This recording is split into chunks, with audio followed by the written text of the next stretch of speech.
SKOL Vikings, let's win this game. Vikings fan, what a Sunday in London, right? Jefferson put on a show, Addison rode the highs and lows, there was a bizarre miss by Reichard, a curious call on Darisaw, and the NFL even issued a notice about the $39 million former top 5 pick after the Vikings win over the Browns. Each play felt like a different movie, and that final act, that one left everyone breathless. Stick around, because something big is coming. But before we break down every detail of these updates, real quick, subscribe to the channel. It costs nothing, it's free, and it really helps this purple community grow.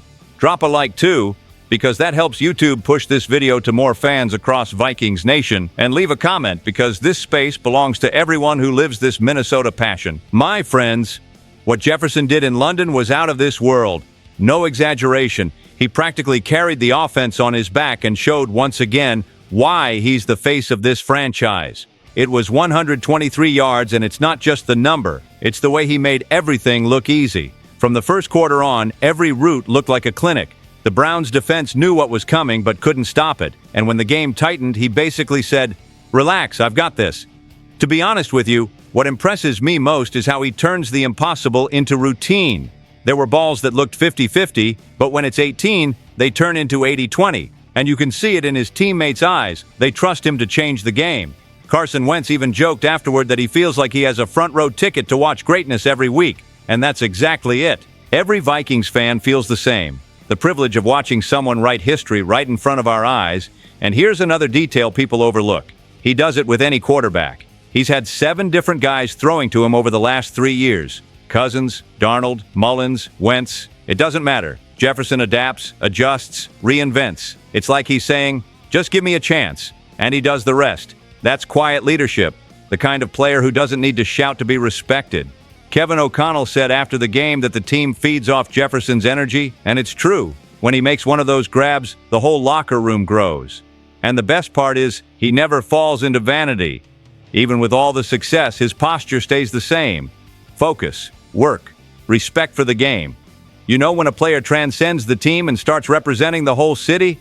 That's what's happening. Jefferson isn't just the best receiver in the league. He's a symbol of refusing to quit, even when the scoreboard leans the other way. And look, for those who thought he started the season quietly, he's now at 449 yards in 5 games. He's on pace for over 1,500. It's unbelievable. Purple Faithful, mark this down. Years from now, we'll tell the younger fans we watched Jefferson at his peak. And it won't be nostalgia talking, it'll be fact. He's different. Drop a comment if you think Jefferson is playing at a legendary level, because the next story, it shakes the locker room and shows not everyone is in the same rhythm. Man, this Jordan Addison situation caught everyone off guard. The game had barely started in London and he was nowhere to be seen. Fans were already asking, wait, where's Addison? And the answer came later. Kevin O'Connell confirmed he was benched for missing a walkthrough during the week. That's right, he lost the first quarter for disciplinary reasons. To be honest with you, that's the kind of move that shows how much O'Connell wants standards in the locker room. The team is overseas, routine is different, the pressure is big, and even so he kept the kid on the bench. It's a straight message. Talent doesn't trump the rules. And look, based on how Addison responded, you can say he learned. He got back in, ran the right route, and caught the game winner with 25 seconds on the clock. It's the classic, I'm sorry, with my play. And you know what's interesting? Jefferson was one of the first to pull him aside. He said they had a frank conversation, big brother style. You're important to this team, but you need to understand responsibility. That says a lot about the Vikings environment right now. It's not just about winning, it's about maturing. Now, of course, the history matters. Addison already had a driving-related issue last year, was suspended at the start of this season, and as talented and young as he is, he needs to prove he's learned. O'Connell was very clear. He likes the guy, trusts him, but there are standards for everyone. That's how you build real culture. The truth is, Addison has everything to be the perfect complement to Jefferson. He's quick, smart, and has an end zone instinct. But fans want consistency. You can't have off-field ups and downs when the team relies on you so much on Sundays. And that's exactly the point the coach is pressing. Honestly, I liked how O'Connell handled it. Firm, but fair. Sent the message without destroying the player's confidence. And Addison answered the right way, on the field, with a decisive play and a more mature look. For Vikings Nation, this is the kind of moment that separates boys from men. The talent's there. Now he needs a cool head to stay on track. Drop a comment if you think O'Connell was right to punish Addison, but because the next story, my friend, involves a bizarre play that may have changed the game. Literally. Now check this. Reichard's kick drove every fan crazy. In the fourth quarter, he lined up a field goal to tie it, 51 yards, and out of nowhere, the ball just took a wild right turn. Everyone thought he shanked it, but then the videos started popping up, and it looks like the ball hit a camera wire up in the London Stadium roof. Believe it or not, to be honest with you, if that's confirmed, it's one of the strangest things I've seen in a Vikings game. The ball was tracking straight and then suddenly changed direction. And when fans started zooming in on the footage, you can see the wire shaking. Like, you can actually see it, and the worst part, if that happened, the correct call is to redo the kick. But nobody caught it in the moment. Not the officials, not even O'Connell. Imagine if the team had lost because of that. It would have been an international scandal. It's the kind of thing that happens in these games outside the United States in stadiums adapted for the NFL. Tottenham Hotspur Stadium is incredible, but it looks like that overhead camera rig sits lower than it should. And of course, the Vikings paid the price. Reichard had been perfect this season. 18 straight kicks, no misses. And the moment he misses, there's this entire mystery around it. He looks stunned. Like, how did that ball do that? And I don't blame him. Every fan who rewatched the play had doubts. And if it's true, it's unbelievable there wasn't an official review. But here's the thing. Even with that scare, the team didn't flinch.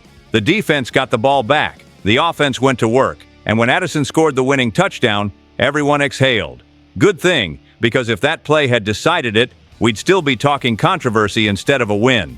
The lesson, little details can swing everything. And look, Reichard has earned a lot of trust. He's composed, he's been accurate since college, and he carries himself like a veteran. You can't heap all the blame on him. Purple Faithful, drop a comment. Do you think the ball really hit the wire, or was it just an optical illusion? Because yeah, this story isn't going away. And speaking of mysteries, the next chapter is a decision from O'Connell that had fans scratching their heads. The Darisaw case. Here's the thing. Nobody really understood it.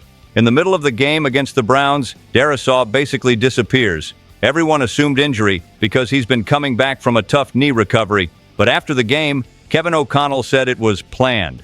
Planned? In the middle of a tight battle with 4 starting offensive linemen already out? Fans went wild. To be honest with you, that explanation didn't go down easy. Darisaw played 100% of the snaps the previous week, looked good, and then suddenly sits the entire second half. O'Connell called it load management, but let's be real, it sounds odd. Especially when the team was trailing and desperately needed to protect Wentz. And here's where it gets tricky. The Vikings' offensive line turned into a jigsaw puzzle. Darisaw, O'Neal, Kelly, Jackson, everyone dealing with something. And even so, the coach removes the best left tackle at a critical moment. Look, if that's strategy, it's a head-scratcher. But there's another angle. O'Connell praised Darisaw, said he's been exemplary in his recovery, and that they didn't want to take an unnecessary risk. Maybe the plan was to have him ready for the Eagles after the bye week. In that case, it makes sense. But did it have to be in this specific game? Because honestly, that win in London didn't fall from the sky. It was a grind, and without Darisaw late, Wentz took hits. And I'll say it, decisions like this mess with fan confidence.